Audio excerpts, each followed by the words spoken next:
What's up, guys? Welcome back to another video. Today I'm going to be expressing my thoughts on the upcoming Belgium versus Spain game.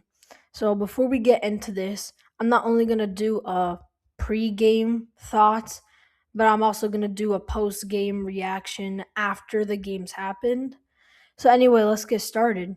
Before I click on this, let's talk about both of the teams. So, Spain, as we can see in the round of 32, ended up beating Austria 3-0 and then managed to beat Portugal just in, the last couple minutes to take the win.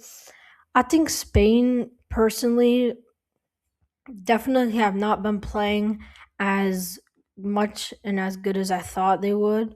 They looked like they had great form in the Euros and Nations League. They also did pretty decent, but I just don't feel like they, give the results that show that they can make it all the way to the top step. And then when you look at the Belgium side of it, the group stage, they did absolutely horrible. I mean, they barely managed to top the group. I mean, even coming from Belgium fan myself, they weren't playing very well. And then, obviously they managed to beat Senegal, and then they beat USA by 3, which I was a very big fan of. And I just think today's game is going to be a very even out game, even though some people would disagree, because Spain are not in their form in the last few games. I mean, they did beat Austria, but again, the gap from Austria to Senegal is a good amount. And then obviously Portugal also have not been playing the tournament that a lot of people would expect. So overall, Spain are not doing as good as some people would think. So let's see what happens. And I just want to say something about this Spain team. They love keeping the ball. They love keeping possession. And they are a big fan of recycling the ball, trying to create more chances, keeping possession, things like that. They love to do that. And I think that's something that's going to annoy Belgium coming into this game and even in this game. Um on the Spanish side, look, you have Oyarzabal that has played exceptionally well this tournament. He scored a lot of the goals for Spain, most of them. He's a very good striker for them, and he's going to cause some chaos in the back line for Belgium.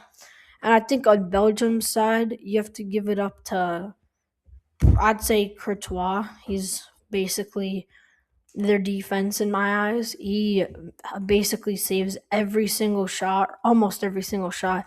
He's, in my opinion, the best goalie, and he's very well. He helps Belgium stay in games, making good saves, and Tielemans also did pretty well in the past couple of games. He knows where he wants the ball. He knows where to find the players, and I don't rate Ketelaere too much, but last game against US, he was able to find the chances that he wants and creates. And for Rudy Garcia, it's a very tough decision whether or not to put Lukaku or Catalera on because he always switches between games.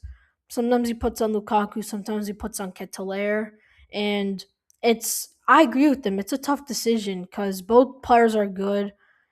For example, Ketelaere, he didn't have the best of games in the group stage, but then against US in the last game, he actually played pretty well and got 2 goals, which was a very good moment for him. And honestly, Belgium, if they play their game how Rudy Garcia, the manager, wants to play it, and if they play how, you know, not only do they have a pretty good squad, but Doku on the right hand side is going to cause some chaos as well in this lane because he is an exceptionally good dribbler. He knows how to get the ball, he gets it, keeps his head up, knows where he wants it, bam. So it's like there's a lot of threats from both teams. Obviously Yamal, famously known for dribbling. And yeah, it's gonna be hard for Belgium as well to get past their defense because Kubarsi, young talent, and then you also need to get past Rodri and Fabian Ruiz, which hold their ground very well. So I think it's not going to be easy for Belgium. And, they also have to watch out for the overlaps, especially Poro. He loves to go, give the overlaps when Lamine has the ball. For example, let's say he's right here.